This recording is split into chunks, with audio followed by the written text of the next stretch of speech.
My name's Hannah and I'm studying business management at the University of Sheffield.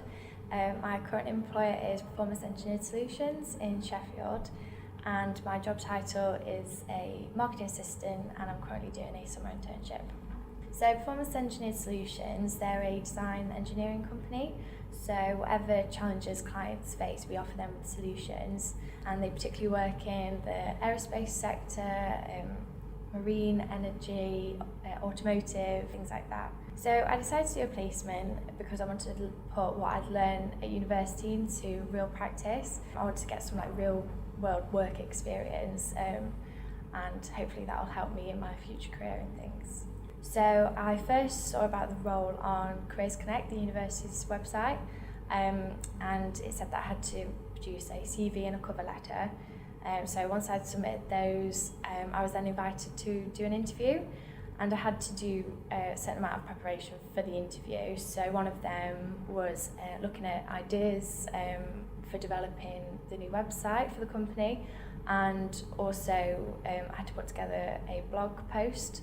So once I did those, I fed back in the interview what I'd done. Later on that day, Mike, the managing director, he called me up and said that I got it, which was really good, and I was excited to start. So my main responsibilities are updating the social media every day, so the Facebook, Twitter and LinkedIn with all our news. I also write blog posts about the benefits and uses of the engineering services that we do.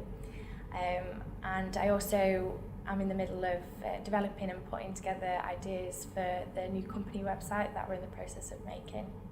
So working in an SME, there's not really a typical day. Every day is different. Mostly every day I always check emails and update the social media, but then I can also be involved with all the engineering processes that they do. So one of them is 3D scanning. So I really enjoy that.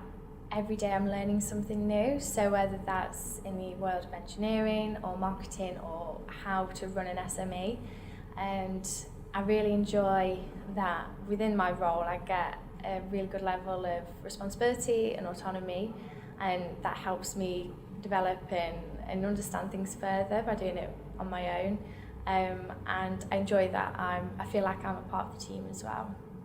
The challenging aspects of the job are probably trying to understand the engineering processes. So I'm not an engineering student, so I found it quite difficult to understand all the engineering services that we offer, and I need to kind of have a reasonable understanding of these services before I can then market about them and promote them. But it's good because the engineers are happy to free up some time and go through things with me to make sure I understand them, and then I can then promote them. So in my course, I've done a variety of marketing modules. So in particular, they focus on how to communicate to different types of industries and the methods that are best suited. So I've used that and linked it with an engineering industry, so trying to identify what our customers want and need and market it towards those. My time placement definitely has influenced my future career choice. I definitely see myself in either an engineering or manufacturing company or in that industry, but doing a business role, so either project management, marketing or HR, but definitely in an engineering industry. I'd advise other students to definitely try and do a placement if they have the opportunity, and I'd try and prompt them to do it at a more local, smaller SME company rather than a large PLC, just because you get more hands-on experience and you can see the results and the impact of your work as you're there. And I'd say that SMEs, they offer great opportunities, if not better opportunities for your career than some large PLCs probably would.